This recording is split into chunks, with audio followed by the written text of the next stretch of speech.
नागपूरमध्ये 8 डिसेंबर पासून सुरू होणाऱ्या हिवाळी अधिवेशनाची जोरदार तयारी सुरू आहे। अधिवेशनाच्या निमित्ताने सचिवालयाचे संपूर्ण कामकाज मुंबईहून नागपूरमध्ये स्थलांतरित करण्यात आलेलं असून संबंधित विभागांनी बहुतेक तयारी पूर्ण केलेली आहे। काय आहे त्या ठिकाणची तयारी हे जाणून घेणार आहोत आमचे प्रतिनिधी ज्ञानेश्वर यावाला थेट नागपूरहून आपल्या सोबत जोडले गेले आहेत। ज्ञानेश्वर, खरं तर नागपूर यावाला सज्ज झालेला आहे। हिवाळी अधिवेशनाला सुरुवात होणार आहे। कर्टन रेझर त्याचा अत्यंत आवश्यक आहे, कारण उद्या चहापानाचा कार्यक्रम असेल। सोमवार नंतर जे काय राजकीय घडामोडी मुंबईमध्ये घडत होत्या त्या सगळ्या घडामोडी आणि राजकीय आरोप प्रत्यारोपांच्या फैरी या नागपूरमध्ये दिसतील। बरं, नागपूरचा पारा जो आहे थंडीचा तो त्या ठिकाणी कमी झालेला आहे, थंडी त्या ठिकाणी वाढलेली आहे। मात्र राजकीय नेते मंडळी देखील दाखल होणार आहेत, कारण राजकीय मंडळी दाखल झाल्यानंतर तिथला पारा चढणार एवढा मात्र नक्की। काय तयारी आहे या संदर्भातली ज्ञानेश्वर?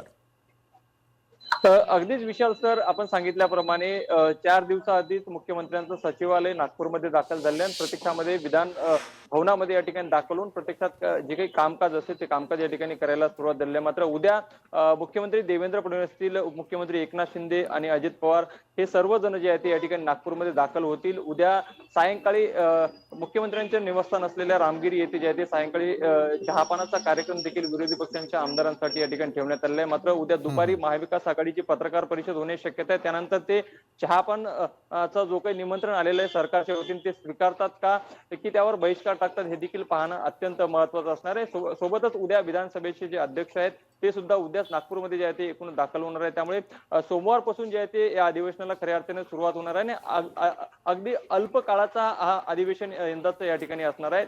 8 दिवसाचं अधिवेशन, त्यामुळे कमी वेळेमध्ये जास्तीत जास्त कशा पद्धतीने कामं जे आहे ते लोकांचे या ठिकाणी मुद्दे मांडले जातील याविषयी या अधिवेशनामध्ये एकूणच चर्चा होणार आहे। अगदीच आपण सांगितल्याप्रमाणे नागपूरमध्ये थंडी म्हणजे अगदी कडाक्याची थंडी जी आहे ती सध्याला नागपूरमध्ये पडते। मात्र नक्कीच राजकीय पारा या अधिवेशनामुळे एकूणच जे आहे ते या ठिकाणी वाढणार आहे, कारण की या अधिवेशनात आपण एकूणच जर पाहायला गेलं जवळपास 18 विधेयकं जी आहे ती मांडली जाणार आहे, ज्यामध्ये 6 अध्यादेश तर 5 नवीन विधेयकं जी आहे ते पटलावर ठेवली जाणार आहेत।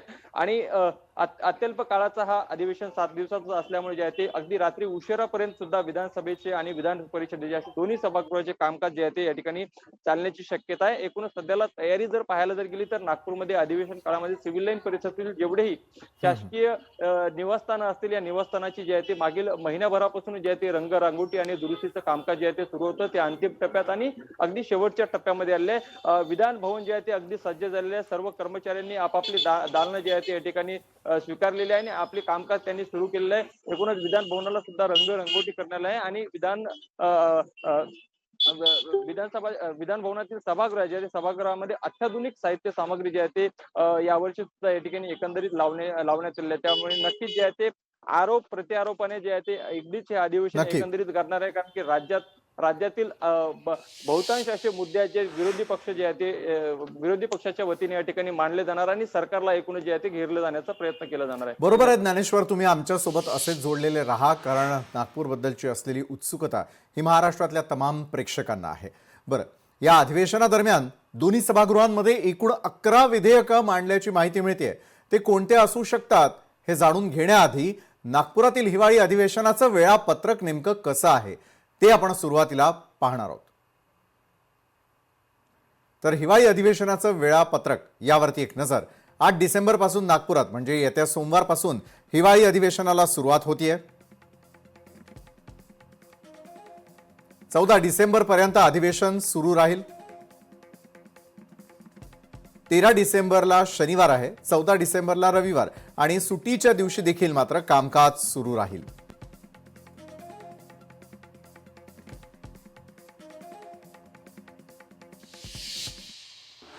बरं, वेळापत्रक तर आपण जाणून घेण्याचा प्रयत्न केला। आता पुढे वळूयात की जसे की मी अगदी सुरुवातीला सांगितलं की दोन्ही सभागृहांमध्ये एकूण 11 विधेयकं मांडली जाण्याची शक्यता आहे, कारण शासनानं यापूर्वी घोषणा केलेल्या एकूण 6 अध्यादेशांचं विधेयकांमधील रूपांतर या अधिवेशनामध्ये केंद्रस्थानी राहणार आहे। महाराष्ट्र सार्वजनिक विश्वस्त व्यवस्थेतील दुसरी सुधारणा, दुकानं आणि आस्थापना, महाराष्ट्र कृषी उत्पन्न पणन, महाराष्ट्र धारण जमिनींचे तुकडे पाडण्यास प्रतिबंध आणि एकत्रीकरण, मुंबई महानगरपालिका, महाराष्ट्र महानगरपालिका आणि नगर परिषद नगरपंचायती तसंच औद्योगिक नागरी सुधारणा दरम्यान महाराष्ट्र ग्राम पंचायत, जिल्हा परिषद आणि पंचायत समिती सुधारणा या विधेयकांचा देखील समावेश या ठिकाणी होणार आहे। या विधेयकांचं मुख्य उद्देश हे म्हणजे स्थानिक स्वराज्य संस्था व्यवस्थापन सुदृढ करणं आहे। जमिनींच्या तुकडे होण्यावर नियंत्रण आणणं तसंच विश्वस्त उत्पादन व्यवस्थेतील बंधनांना अधिक प्रभावी बनवणं हा देखील यामागचा मूळ उद्देश आहे। यासोबतच शासनानं या अधिवेशनामध्ये एकूण 5 नव्या विधेयकांची नोंद केलेली आहे। यामध्ये महाराष्ट्र जमीन महसूल संहिता विधेयक, महाराष्ट्र जनविश्वास विधेयक, महाराष्ट्र सार्वजनिक विश्वस्त व्यवस्था विधेयक, महाराष्ट्र भीक मागण्यास प्रतिबंध विधेयक आणि महाराष्ट्र तिसरी पुरवणी विनियोजन विधेयकाचा समावेश आहे।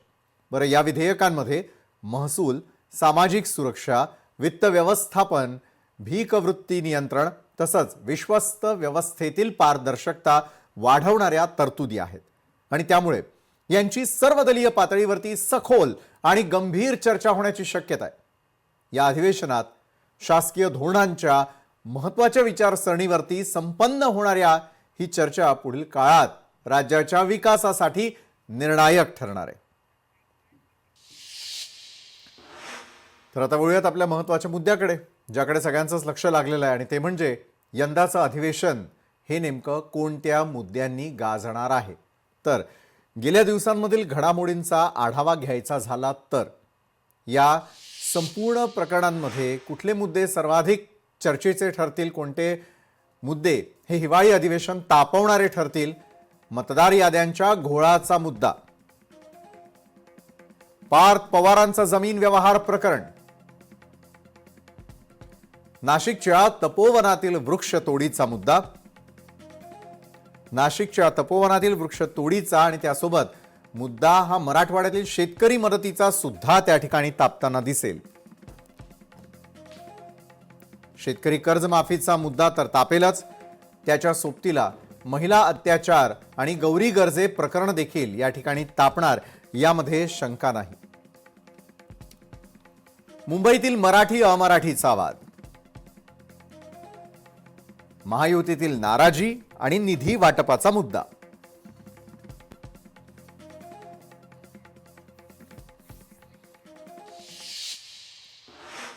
आणि या संदर्भात आपले प्रतिनिधी नागपूरहून जे आपल्या सोबत यावेळेला थेट ज्या ठिकाणी हे अधिवेशन पार पडणार आहे तिथून जोडले गेलेले आहेत। ज्ञानेश्वर पुन्हा एकदा आपल्याकडे येईल।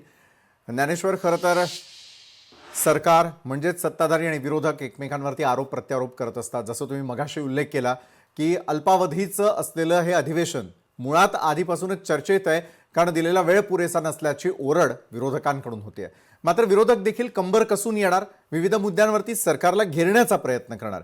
यातील प्रमुख मुद्दे ज्यामुळे नागपूरचं वातावरण तापेल, महाराष्ट्रात अधिवेशनावरती चर्चा होताना दिसेल, असे नेमके कुठले मुद्दे असू शकतात ज्यावरती या चर्चा झडतील आणि आरोप प्रत्यारोपांच्या फैरी देखील पाहायला मिळतील? ज्ञानेश्वर, अगदीच विशाल सर, आपण पाहायला गेलं तर प्रत्येकच अधिवेशनामध्ये सर्वाधिक महत्वाचा मुद्दा म्हणजे तो शेतकऱ्यांचा मुद्दा असतो। यावर्षी जर आपण पाहायला गेलं तर पावसाळ्यामध्ये जे आहे ते जणू मोठा प्रकोप जे आहे ते शेतकऱ्यांवरती उडवलेला होता। मोठ्या प्रमाणामध्ये मराठवाड्यातील शेतकऱ्यांचं जे आहे ते शेती पिकाचं नुकसान झालेलं होतं। शेकडो घरं शेतकऱ्यांचे जे आहे ते अगदी उघड्यावर आलेले होते, त्यामुळे हातातोंडाशी आलेलं पीक त्याची नासधूस झालेली होती। आणि त्यानंतर सरकारने जे आहे ते एकंदरीतच शेतकऱ्यांना आश्वासन दिलं होतं की दिवाळीपूर्वी आम्ही तुम्हाला जे आहे ते मदत जाहीर करू। मात्र प्रत्यक्षामध्ये अनेक शेतकऱ्यांची दिवाळी अंधारात गेलेली जी आहे ते आपण सर्वांनी बघितलेली आहे। त्यामुळे दिवाळीपूर्वी जे आहे ते जे आश्वासन देण्यात आलेलं होतं की आम्ही जे काही नुकसान भरपाई ती देऊ, ती देणं शक्य झालं नाही। त्यानंतर टप्प्याटप्प्याने येत गेलं, मात्र तरी सुद्धा काही ठिकाणाहून जे आहे ते शेतकऱ्यांच्या तक्रारी येत गेल्या की अनेक ठिकाणी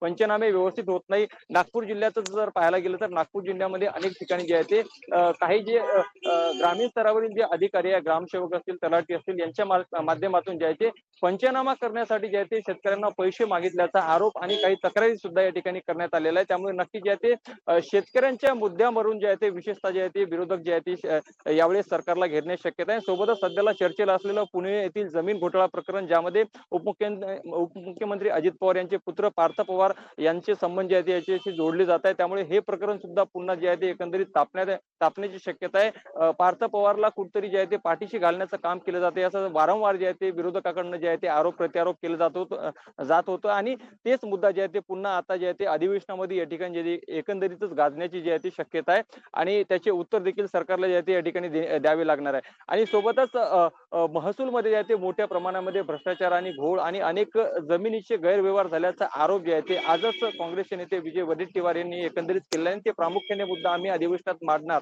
असल्याचं देखील त्यांनी एकंदरीत या ठिकाणी सांगितलं आहे. त्यामुळे नक्कीच जे आहे ते ज्या पद्धतीने जमिनीचे व्यवहार होत आहे या मुद्द्याला धरून सुद्धा सरकारला जे आहे ते एकंदरीत विरोधी पक्षाकडून जे आहे नक्की. ते घेरण्याची शक्यता आहे. आणि सोबतच नागपूरमध्ये जे आहे ते शालार्थ आयटी घोटाळा प्रकरण ज्याचं मूळ जे आहे ते या ठिकाणाहून जे आहे ते उमटलं होतं. त्यानंतर त्याची व्याप्ती जी आहे ते राज्यभरामध्ये झालेली होती. जवळपास 3-4 महिने जे आहे ते लोटून गेले आहे, मात्र अद्याप ठोस कारवाई जी आहे ते या प्रकरणात झालेली नाही. त्यामुळे नक्कीच जे आहे ते या मुद्द्याला सुद्धा पुन्हा विरोधकाकडनं जे आहे ते सरकारला घेरण्याची शक्यता आहे. कारण की हजारो कोटीचा हा घोटाळा आहे आणि अनेक बडे अधिकारी शिक्षण विभागातील यामध्ये जे आहे ते अटकेत देखील आहेत. नक्की. मात्र अद्याप ठोस कारवाई न झाल्याने जे आहे ते विरोधक जे आहे ते सत्ताधाऱ्यांनी यामध्ये घेरण्याची शक्यता आहे. बरोबर आहे. सोबतच मराठी आणि अमराठीचा वाद जे आहे ते आपण मुंबईमध्ये पाहतोय, तर त्या मुद्द्यावरून सुद्धा जे आहे ते विरोधकाकडून जे आहे ते सरकारला घेरण्याची शक्यता आहे. खरंच ज्ञानेश्वर, एका बाजूला सत्ताधारी विरोधकांची तयारी पूर्ण झालेली आहे, मात्र लोकशाही मराठीची देखील टीम नागपूरमधून या संपूर्ण अधिवेशनाचं अचूक आणि वेधक अशा प्रकारचं चित्रीकरण करेल, सर्व घडामोडींवरती लक्ष ठेवेल. तुर्तास दिलेल्या माहितीसाठी धन्यवाद ज्ञानेश्वर. आता वळणार आहोत आपण पुढच्या बातमीकडे. खरं तर संजय केणेकर जे आहेत भाजपचे आमदार, त्यांच्याशी आम्ही संपर्क साधण्याचा प्रयत्न केला. या संदर्भात आमचे प्रतिनिधी सचिन बडे यांनी त्यांच्याशी बातचीत देखील केलेली आहे. कारण विरोधक एका बाजूला तयार असले तरी देखील सत्ताधारी मात्र उत्तरांच्या तयारीत असणार एवढं नक्की. आमच्या प्रतिनिधींशी नेमकं संजय केणेकर काय बोललेले आहेत त्यावर एक नजर टाकूयात. यावर्षी कोणते मुद्दे मांडले जाणार आहेत थेट आपण भाजप आमदार संजय केणेकर यांच्याकडून जाणून घेऊयात. मागच्या अधिवेशनामध्ये तुम्ही जे काही मुद्दे मांडले होते त्यामुळे सुद्धा बहुतांश वेळा त्याची चर्चा झाली, चर्चेतही ते मुद्दे आले. लोकशाही मराठीनं काही मुद्दे तुमच्यासोबत लावून धरलेले होते, तुम्ही ते सुद्धा अधिवेशनात मांडताय, काय सांगाल?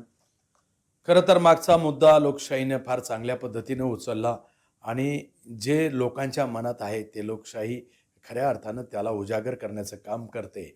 मी मागच्या वेळेस उर्दू भाषेमध्ये छत्रपती संभाजीनगरचं नाव फलकावर रेल्वे स्थानकाच्या घेण्यात आलं होतं. खरं तर राजपत्रित जेव्हा नोटिफिकेशन घोषित झालं त्यात 3च भाषा होत्या, परंतु निजामाच्या पठाडीतल्या काही अधिकाऱ्यांनी आजही निजामशाही दाखवण्याचं काम केलं. त्याच्यासाठी केंद्रीय मंत्र्यांना मी तगादा लावला, पाठपुरावा करा, आणि केंद्रीय मंत्र्यांनी त्या पद्धतीने प्रतिसाद दिला.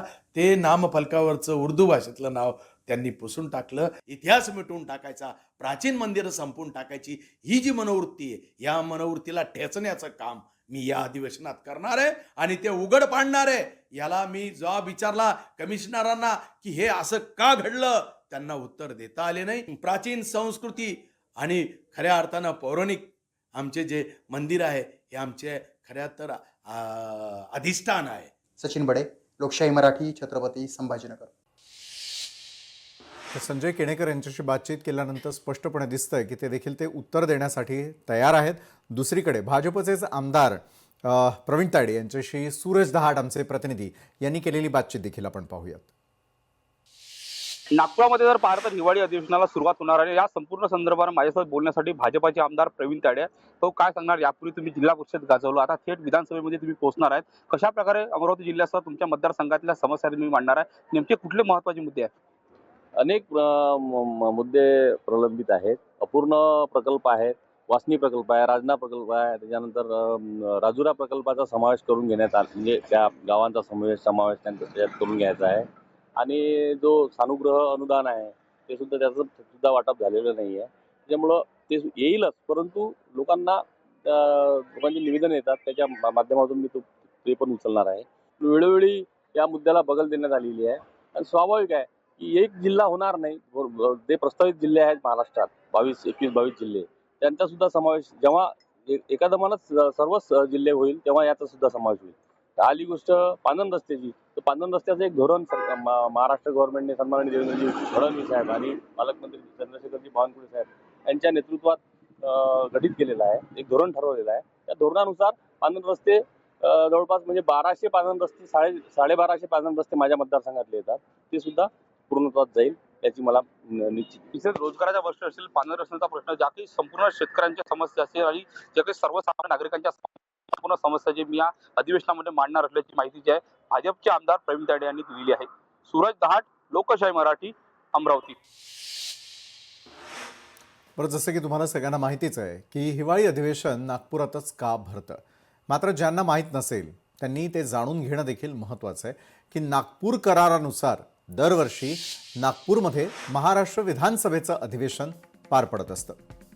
अधिवेशन हे सरासरी 1 महिना चालावं आणि त्यात विदर्भाच्या प्रश्नांवर चर्चा होणं हा विदर्भाची राजधानीमध्ये अधिवेशन घेण्यामागील मुख्य हेतू आहे. मात्र यंदाचं हिवाळी अधिवेशन केवळ 1 आठवड्यांचं आहे. बरं, थोडं इतिहासात डोकावून पाहूयात. नागपुरामध्ये विधानसभेचं पहिलं अधिवेशन हे 10 नोव्हेंबर ते 16 डिसेंबर 1960 या कालावधीत पार पडलं.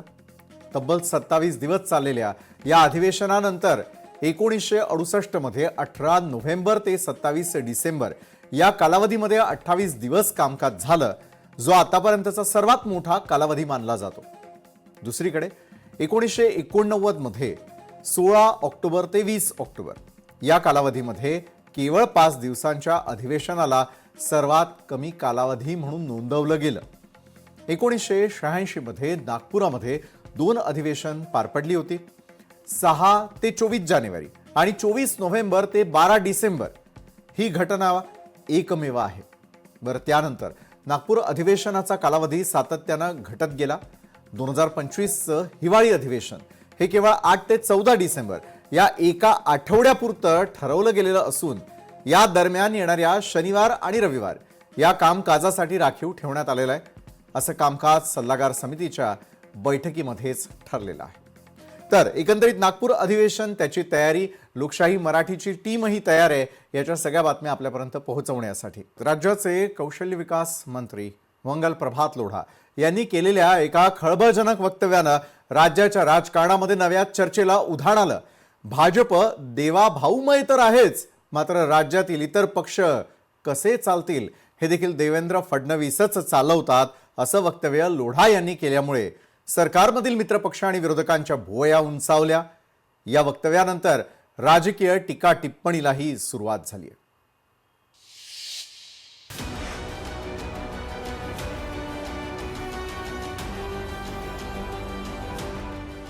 सध्या स्थानिक स्वराज्य संस्थांच्या निवडणुकांच्या पार्श्वभूमीवर राजकीय वातावरण चांगलंच तापलंय. अशातच सरकारच्या वर्षपूर्ती निमित्तानं एका कार्यक्रमात लोढा यांनी मुख्यमंत्री फडणवीस यांची स्तुती करताना एका नव्या वादाला तोंड फोडलंय. कि जो किसी के बारे में नहीं कहा जा सकता वो देवा भाऊ के बारे में कहा जाता है कि भाजपा तो पूरा देवा भाऊ की है ही, पर महाराष्ट्र की सारी राजनीतिक पार्टियां कैसा चलती हैं वो देवा भाऊ तय करते हैं. लोढा यांच्या वक्तव्यानं विरोधकांनी थेट भाजपवरच निशाणा साधलाय. महायुतीत सहभागी असलेल्या मित्रपक्षाची अवस्था सध्या ताटाखालच्या मांजरासारखी असल्याची टीका विरोधकांकडून होतीये. हे काय आहे, आता दोन्ही पक्ष म्हणजे त्यांच्या ताटाखालची मांजरं आहेत. ते म्हणतील त्या पद्धतीने हे दोन्ही पक्ष वागतील. त्यांच्या सहयोगी पक्षांची अवस्था काय करून ठेवली आहे, भिगी बिल्ली अशी त्याची अवस्था आहे. त्यामुळं भारतीय जनता पक्ष म्हणजे अणभिज्ञ सम्राट झाले आहेत. ते त्यांना आता कोण थांबवू शकत नाही. त्यांना जनता रस्त्यावर उतरून त्या दिवशी पाहू आता काय अति तिथं माती होणार आहे. या म्हणण्याला काही अर्थ नाही. लोढा हे बिल्डर आहे. लोढाला चापलुसी करावी लागते मुख्यमंत्र्याची, कारण सगळे धंदे लपवण्यासाठी लोढांना अशा पद्धतीनं मुख्यमंत्र्याची चापलुसी करावी लागते. शिवसेना शिंदे गटाचे मंत्री शंभूराज देसाई यांनी लोढा यांचं वक्तव्य हे त्यांचं वैयक्तिक मत असू शकतं असं म्हटलंय. आमचा पक्ष उपमुख्यमंत्री एकनाथ शिंदे यांच्या सल्ल्यानं चालतो. आमच्या पक्षाचा अजेंडा वेगळा असल्याचं म्हटलंय. आमच्या क्रांतीमुळेच भाजप आणि आमची महायुती अस्तित्वात आली असल्याचं सांगत भाजपला राजकीय चिमटा देखील काढलाय. मान्य मंगल प्रभात लोढांचं एक वक्तव्य ऐकलं आणि त्यांनी हे स्पष्ट केलं त्यामध्ये की 2014 पर्यंत इतकी ताकदवान ही भाजप महाराष्ट्रामध्ये नव्हती. म्हणजे हे त्यांनी स्वीकारलं. आणि ठीक आहे, आता भाजप ताकदवान आहे किंवा भाजपचे लोक विधानसभेला आमदार जास्त निवडून आले ही वस्तुस्थिती आहे. पण थोडंसं 2014 नंतर जी राजकीय स्थित्यंतर महाराष्ट्रात घडली, थोडं मंगल प्रभात लोढांनी त्याच्याकडे सुद्धा पाठीमागं वळून बघितलं पाहिजे.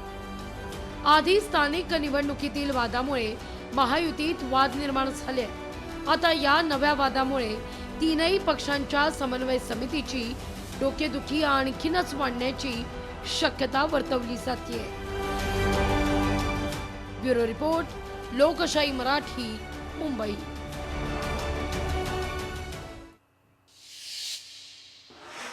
कोकण हापूस आंबा हा केवळ महाराष्ट्राचा नव्हे तर संपूर्ण भारताचा अभिमान आहे.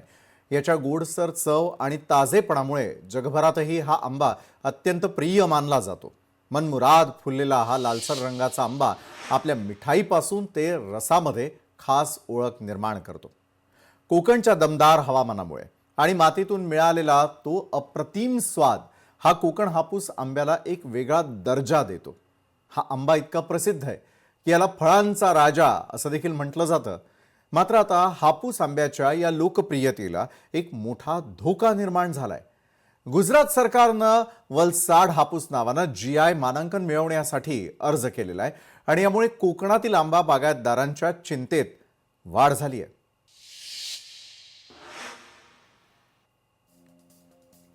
तर हापूसची खरी ओळख आहे ती म्हणजे कोकण हापूसला जगातील पहिला आणि एकमेव हापूस आंबा म्हणून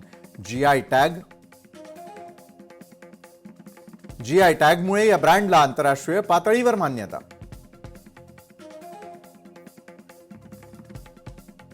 बरं, तसं पाहायला गेलंच तर कोकण हापूस हा आंबा 2018 मध्ये भारतात पहिल्यांदा आला आणि अद्याप एकमेव GI मानांकन मिळालेला आंबा आहे.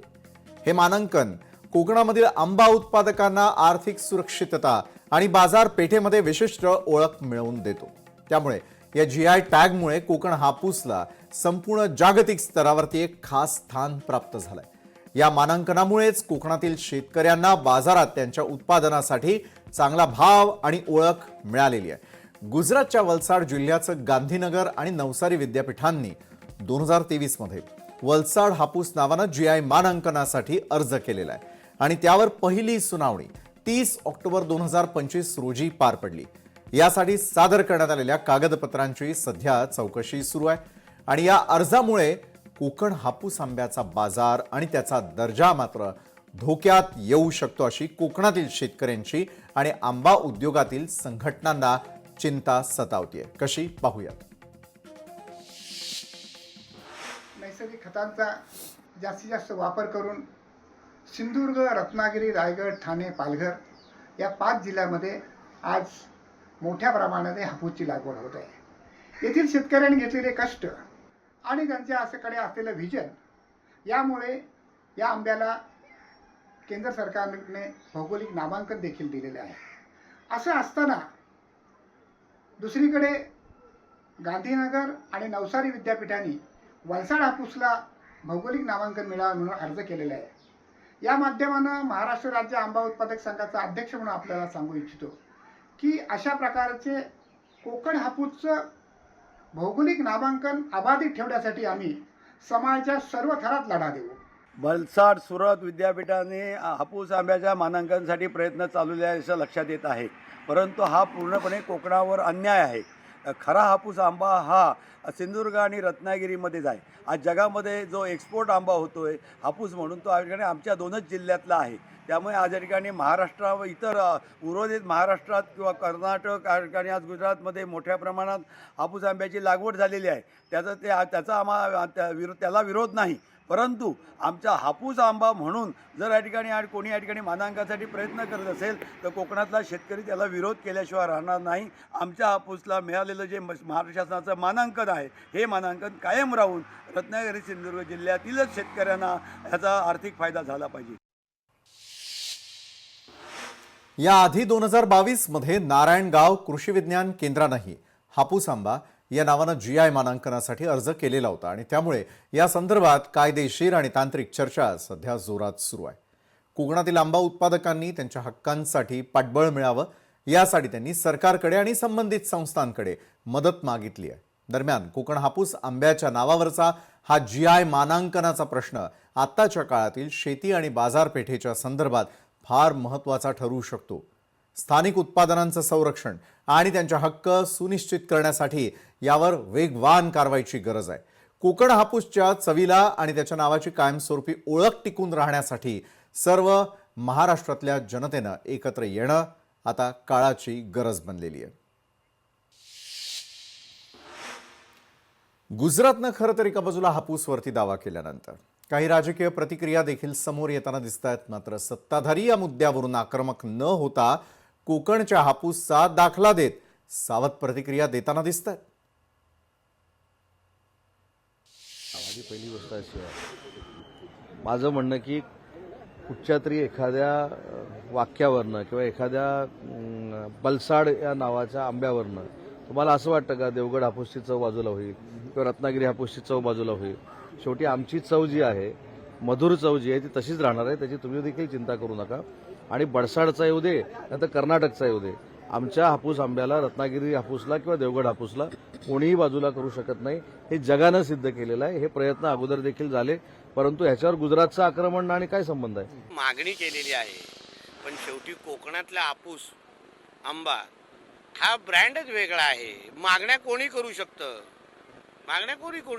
मागणीमध्ये काय करण्यामध्ये काय हरकत नाहीये. त्यांनी त्यांची मागणी करावी. शेवटी आमच्या कोकणाच्या हापूसाची बाजू किती भक्कम आहे आणि कुठे कुठे लावून धरायचं आहे यासाठी आम्ही सगळेजण सक्षम आहोत ना. केंद्रामध्ये सन्मान्य राणे साहेब आहेत, सन्मान्य सुनील तटकरे साहेब खासदार म्हणून आहेत, आम्ही सगळेचे सगळे लोकप्रतिनिधी आहोत, महायुतीचे मंत्री आहोत. आम्ही सगळ्या ताकदीने आमच्या हापूस आंब्याच्या मागे उभे आहोत.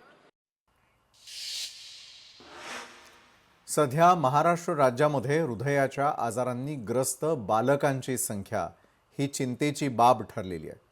शासनाच्या विविध आरोग्य कार्यक्रमांअंतर्गत गेल्या 3.5 वर्षात राज्यामध्ये एकूण 11,840 बालकांमध्ये गंभीर हृदय दोष आढळून आलेले आहेत, ज्यामुळे आरोग्य क्षेत्राला मोठं आव्हान निर्माण झालंय. राष्ट्रीय बाल स्वास्थ्य कार्यक्रमांतर्गत अंगणवाडी, शासकीय तसंच निमशासकीय शाळांमधील लहान मुलांची नियमित आरोग्य तपासणी घेतली जाते. या तपासणीमध्ये आढळलेल्या समस्या शासनाकडून योग्य प्रकारे व्यवस्थापित करण्यासाठी आवश्यक उपचार पुरवले जातात.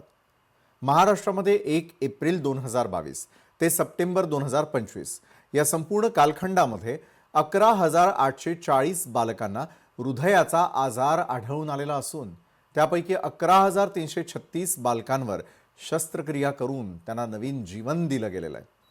तर अजून 504 बालकांवर उपचार सुरू आहेत. राज्यामधील बाल आरोग्य सुधारण्यासाठी शासनाकडून ही महत्त्वपूर्ण कामगिरी सुरू असून बालकांच्या आरोग्यासंदर्भातील समस्यांवर तत्परतेने प्रतिसाद देण्याचा प्रयत्न केला जातोय. त्यामुळे हृदयाच्या आजारांमुळे प्रभावित बालकांना मदत मिळणं शक्य होत आहे, ही बाब आनंदाची. दरम्यान लहान मुलांमध्ये हृदयरोगाची लक्षणं काय असू शकतात हे देखील जाणून घेणं गरजेचं आहे. कारण तुमच्या घरात जर बालकं असतील तर आत्तापासूनच त्यांच्या हृदयाची काळजी घेणं अत्यंत आवश्यक आहे. त्यासाठी ही कारणं समजून घेऊया.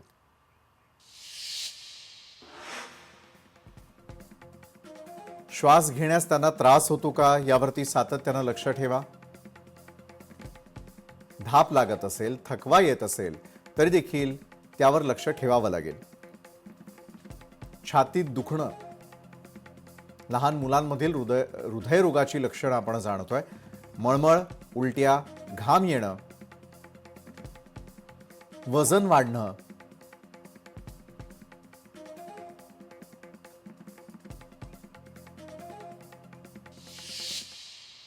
मुर्शिदाबादमध्ये बाबरी मशिदीच्या पायाभरणी समारंभाला भेटलेला वाद चांगलाच गाजतोय. पश्चिम बंगालमध्ये तृणमूल काँग्रेसचे निलंबित आमदार हुमायून कबीर यांनी बाबरी मशिदीच्या बांधकामासाठी आवाहन केल्याचा वाद सुरू झालेला आहे.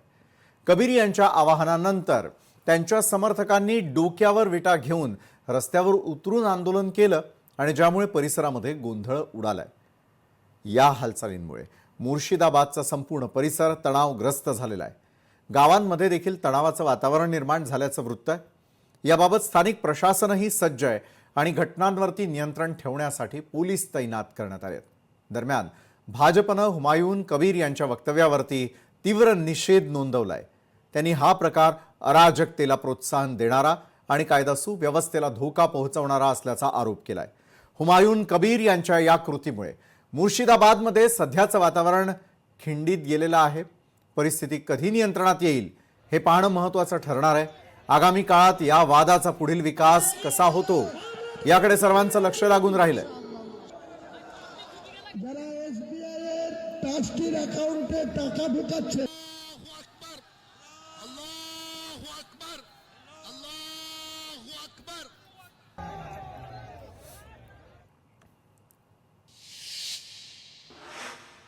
आणि आता बातमी आहे, विमान प्रवास करत असाल तर तुमच्यासाठी, कारण इंडिगो कंपनीच्या विमानांचा घोळ सलग तिसऱ्या दिवशी कायम असून शुक्रवारी देशभरातील एकूण 1000 विमान सेवा रद्द झालेल्या आहेत. गेल्या 3 दिवसात मिळून 2000पेक्षा जास्त विमान सेवा रद्द झाल्याचा मोठा मनस्ताप प्रवाशांना सोसावा लागलाय. अनेकांना तर अश्रू अनावर झाल्याचंही पाहायला मिळालं.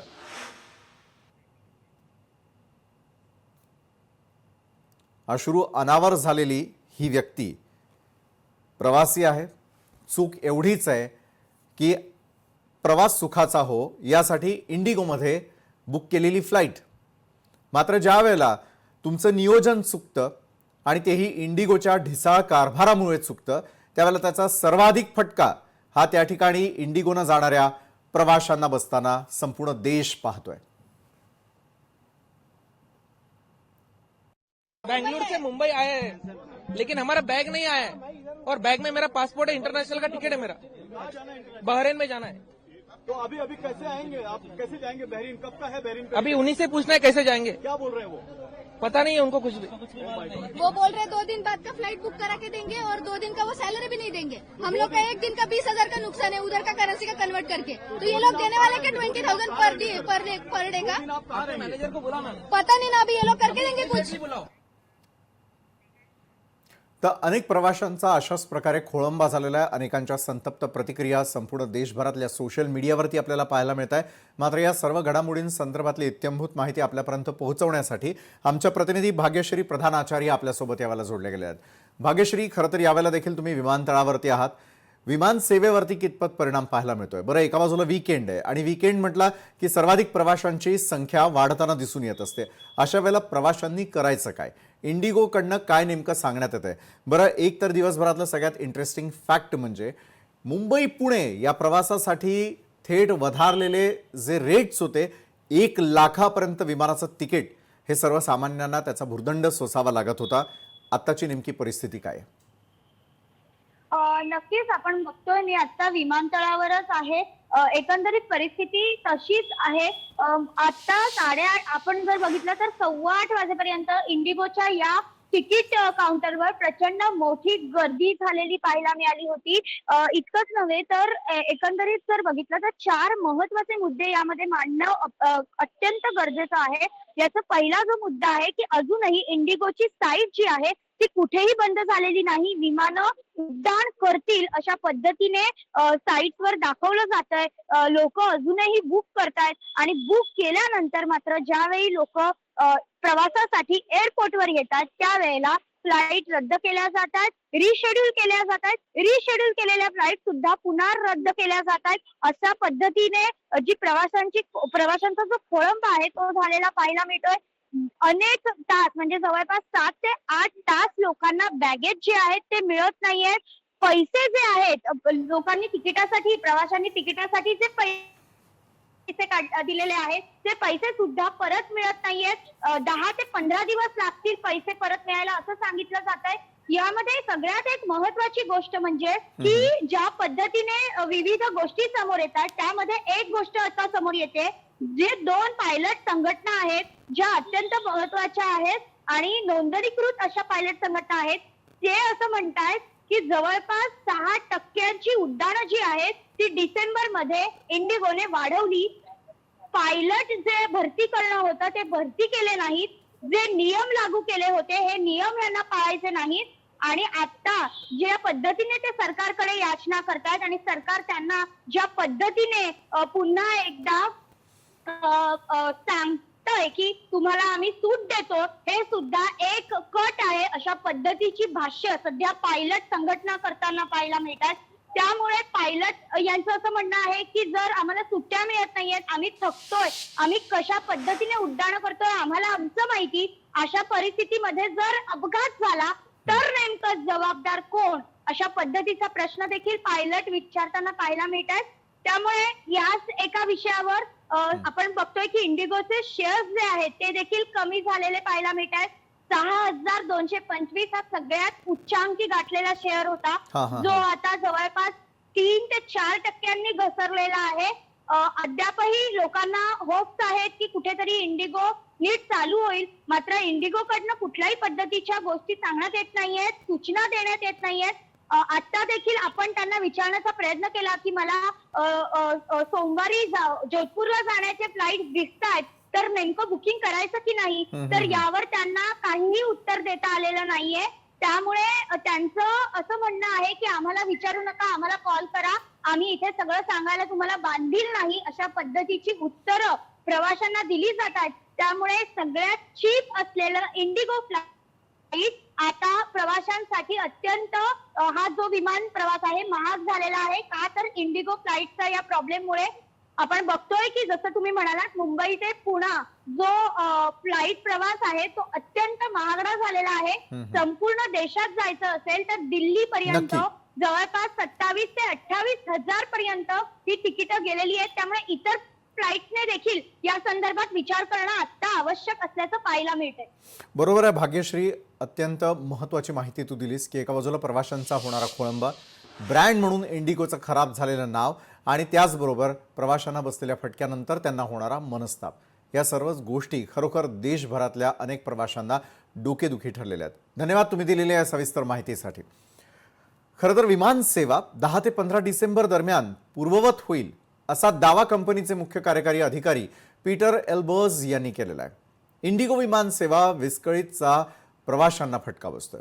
विमानांच्या तिकीट दरामध्ये प्रचंड वाढ झाली. इंडिगो कंपनीच्या विमानांचा बोजवारा उडाल्याचा फायदा अन्य विमान कंपन्यांना होत असल्याचं देखील उघड झालंय. नियमित दरापेक्षा किमान 3 पटीनं अधिक दर वाढलेले आहेत. धक्कादायक बाब म्हणजे ग्राहकांनी वाढीव दरानं विमानाची तिकीटं काढलेली असली तरी अन्य विमान सेवा देखील काहीशा विलंबानंच चालताना दिसत आहेत.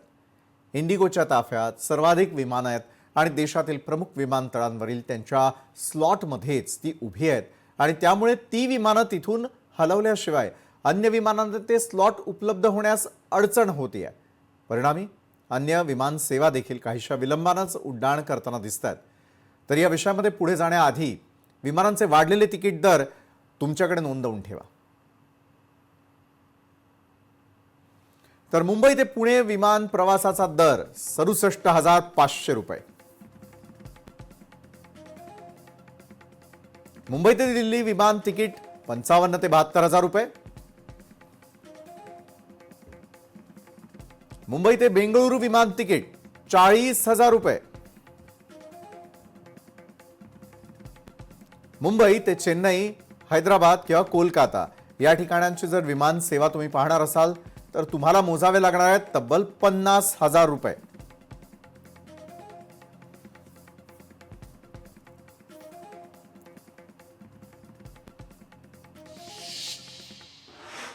तिकिटाचे दर पाहिल्यानंतर जर तुम्ही प्रवासाचा विचार करत असाल तर निश्चित तुमच्या डोक्यालाही घाम फुटला असेल एवढं निश्चित, कारण तिकीट दर महागल्यानं प्रवाशांमध्ये नाराजी आणि संताप अशा दोन्ही भावना पाहायला मिळतात. तर या सर्व प्रकारावरती राज्यातूनच नव्हे तर संपूर्ण देशभरातील राजकीय नेत्यांच्याही प्रतिक्रिया समोर आलेल्या आहेत. पाहूयात. In fact, from December 3rd, since when the Indigo has been facing major operational issues and because of which there have been lot of delays and cancellations, the Ministry of Civil Aviation has been actively on the ground engaging with all the necessary stakeholders for two things. One, for passenger care, comfort and convenience. We want to reduce all the inconvenience that the passengers are facing at the airports. And two, we want to ensure safe operations in the country also. This two priority, the ministry has been thoroughly engaging from day one. So in the initial, when we have seen lot of delays happening with the Indigo operations, then we have engaged with them. We have told them to take all the necessary steps to ensure normalcy within the next 2 days. And yesterday we have also seen major delays happening because of that. But we changed the pattern today. We have went into the mode. We have instructed the Indigo to cancel major operations so that the inconvenience at the airports and the congestion that is happening because of these delays. ये सरकार की लापरवाही रही है कि 2 साल पहले जो नियम लागू किए थे वो ऐसा क्यों है कि इंडिगो के ऊपर किसी तरह की कार्रवाई नहीं की गई, उनसे रिपोर्ट्स नहीं लिए गए, अपडेट्स नहीं लिए गए कि ये ट्रांजेक्शन करने के लिए क्या करना है।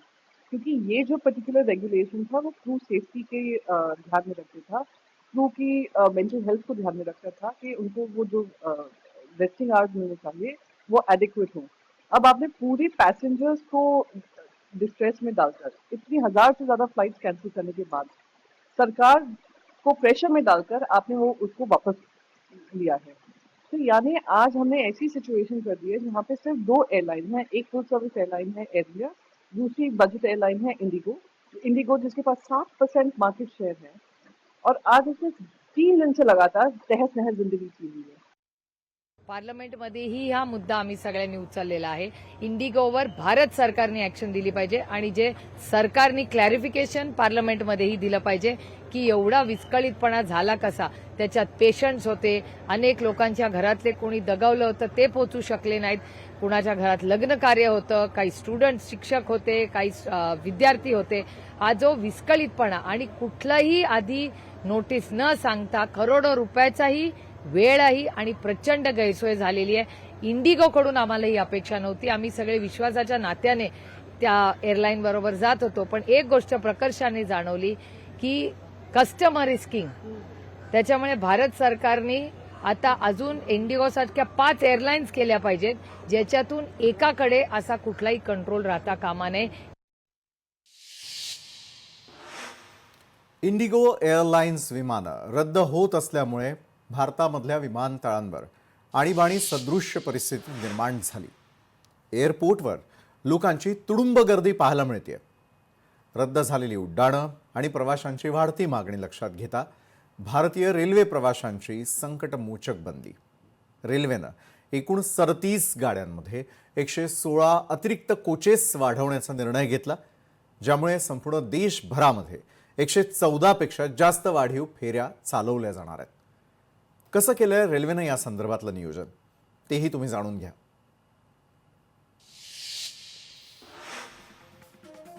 तर भारतातील एअरपोर्टवरच्या आणीबाणीमध्ये संकटमोचक ठरतीये ती म्हणजे रेल्वे. राजेंद्रनगर नवी दिल्ली राजधानी एक्सप्रेसमध्ये 5 अतिरिक्त फेऱ्या करण्यात आलेल्या आहेत.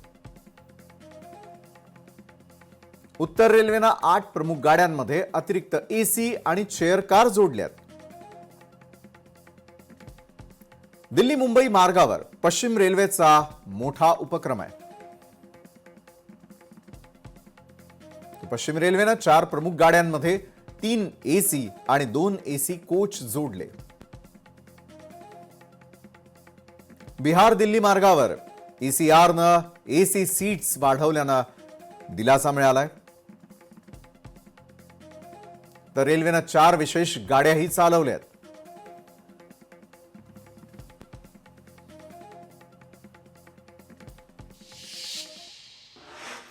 दरम्यान इंडिगोची ही अवस्था होण्यामागे काही कारण आहेत. ती कारणं कोणती आहेत तेही एकदा जाणून घेणं आवश्यक आहे, कारण देशभरात गदारोळ याच कारणांमुळे घडताना दिसतोय. तर DGCAनं म्हणजेच भारतीय विमान वाहतूक नियामक मंडळानं एक सर्वेक्षण केलेलं होतं. जुलै 24 मध्ये झालेल्या सर्वेक्षणामध्ये अनेक पायलट्सनी कर्तव्याचे तास आणि विश्रांतीचा मुद्दा उपस्थित केलेला होता. अनेक पायलट्सनी थकलेला पायलट संपूर्ण विमानासाठी धोकादायक असतो असं मत व्यक्त केलेलं होतं आणि यावर DGCAनं वाहतूक नियमांची कठोर अंमलबजावणीचे निर्देश दिले. या नियमामध्ये कामाचे तास, पायलट आणि कर्मचाऱ्यांची विश्रांती हे प्रमुख मुद्दे होते. पायलट दररोज फक्त 8 तास उड्डाण करू शकतात ही प्रमुख अट ठेवण्यात आली. प्रति आठवडा 35 तास, प्रति महिना 125 तास उड्डाणाची मर्यादा ठरवण्यात आलेली होती आणि आता प्रतिवर्ष 1000 तास उड्डाण करण्याची मर्यादा नियोजित करण्यात आलेली आहे. तसंच दर 24 तासात किमान 10 तास सक्तीची विश्रांती अनिवार्य केली गेलेली आहे. क्रू मेंबर्सना दर आठवड्यामध्ये 48 तासांची सलग विश्रांती देणं हे बंधनकारक करण्यात आलेलं आहे. नंतर कंपनीच्या काही जाचक-अटींमुळे काही कर्मचाऱ्यांनी राजीनामे दिले आणि यामुळे एअरलाइन्समध्ये कर्मचाऱ्यांची कमतरता भासू लागली. त्याचा थेट फटका त्यांच्या वाहतूक व्यवस्थेला आणि प्रवाशांना देखील बसला. गेल्या 4 दिवसांमध्ये शेकडो उड्डाणं रद्द करण्यात आलेली आहेत आणि संपूर्ण प्रकरणी कंपनीनं माफी मागितली आहे. तर कंपनीनं नव्या नियमांच्या अंमलबजावणीसाठी 2 महिन्यांची सूट मागितली आहे. त्यामुळे हवाई वाहतूक पूर्ववत होण्यास आणखीन काही काळ तुम्हाला, आम्हाला, सर्वसामान्य प्रवाशांना वाट पाहावी लागणार आहे, एवढं निश्चित. भारतामध्ये गेल्या 10 वर्षात परदेशी कर्जामध्ये 265 अब्ज अमेरिकन डॉलर्सची वाढ झालेली आहे. लोकसभेमध्ये विचारण्यात आलेल्या प्रश्नाच्या उत्तरात केंद्रीय वित्त मंत्रालयानं दिलेल्या माहितीप्रमाणे 31 मार्च 2014 रोजी भारतावर परदेशी कर्ज सुमारे 446.2 अब्ज डॉलर्स इतकं होतं. तर सप्टेंबर 2024 पर्यंत हे कर्ज 711.8 अब्ज डॉलर्सपर्यंत वाढलंय. वित्त मंत्रालयानं दिलेल्या माहितीनुसार 2013-14 मध्ये विदेशातून घेतलेल्या कर्जावर व्याज म्हणून भारतानं 11.20 अब्ज डॉलर्स दिलेले होते. मात्र 2023 आणि 24 मध्ये या व्याजाच्या रकमेनं जवळपास दुप्पट होऊन अंदाजे 27.10 अब्ज डॉलर्सपर्यंत ते पोहोचलंय. हे आकडे परदेशी कर्जातील वाढीबरोबरच त्यावर येणाऱ्या व्याज बोजाची देखील लक्षवेधी वाढ दर्शवत आहेत. त्यामुळे परकीय कर्जावरील आर्थिक दबाव पुढील काळामध्ये अधिक गंभीर होण्याचे संकेत दिले जाऊ लागले आहेत. दरम्यान जसं साल बदललं गेलं तसतसा भारतावरील परदेशी कर्जांचा डोंगरही वाढत गेला. याच्या आकडेवारीवरती एक नजर टाकूया, जी आकडेवारी खरोखर धक्कादायक आहे. भारतावरील कर्ज नेमकं किती आहे डॉलर्समध्ये, आम्ही त्याची संख्या तुमच्यासमोर मांडण्याचा प्रयत्न करतोय. साल 2014 ते 2019 कशा प्रकारे कर्ज वाढ होताना आपल्याला दिसते. 2014 साली 446.2 अब्ज, 2015 मध्ये 475.8 अब्ज, 2016ला 485.6 अब्ज, 2017 मध्ये 470 अब्ज डॉलर्स, त्यानंतर 2018 मध्ये 474 अब्ज डॉलर्स, 2019 मध्ये तीच आकडेवारी 534 अब्ज डॉलर्स पर्यंत जाऊन पोहोचली. मग साल 2020 ते 2024च्या आकडेवारीवरती देखील नजर टाकूयात कशा प्रकारे ते दुपटीकडे वाढत गेलं. 2020 साली 564.98 अब्ज डॉलर्स, 2021 मध्ये 474 अब्ज डॉलर्स, 2022 मध्ये 620.7 अब्ज डॉलर्स, 2023 मध्ये 648.2 अब्ज डॉलर, 2024 मध्ये 711.8 अब्ज डॉलर्स.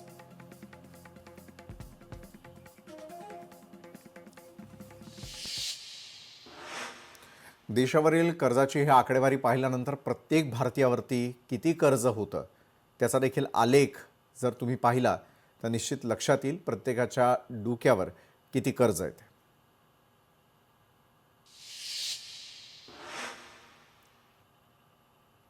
प्रत्येक भारतीयावरील कर्ज अंदाजे म्हणजे आपली भारतीय करन्सी जी आहे ती रुपयांनुसार जर पाहायला गेलं 2014 साली होती 47,000 ते 50,000 प्रत्येकाच्या डोक्यावर ते कर्ज होतं. 2015 साली तीच आकडेवारी 50,000 ते 60,000, 2016 साली 55,000 ते 65,000, 2017 साली 50,000 ते 60,000, 2018 साली 50,000, 2019 साली 60,000, 2020 साली 63,000, 2021 मध्ये तीच आकडेवारी होती 47,000 ते 50,000, 2022 साली 60,000, 2023 साली 65,000, 2024 साली प्रत्येकाच्या डोक्यावरती असलेल्या कर्जाची रक्कम आहे अंदाजे 68,000.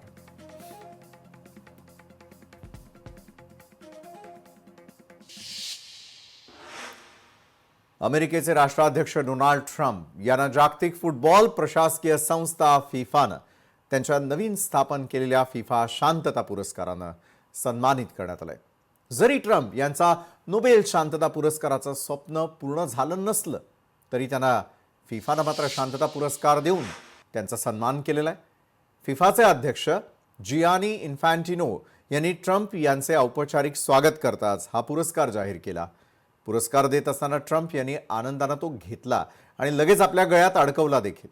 याशिवाय त्यांना सोन्याची ट्रॉफी आणि प्रमाणपत्र देखील प्रदान करण्यात आलेलं आहे ज्यावर त्यांच्या नावाची खास कोरीव नोंद होती.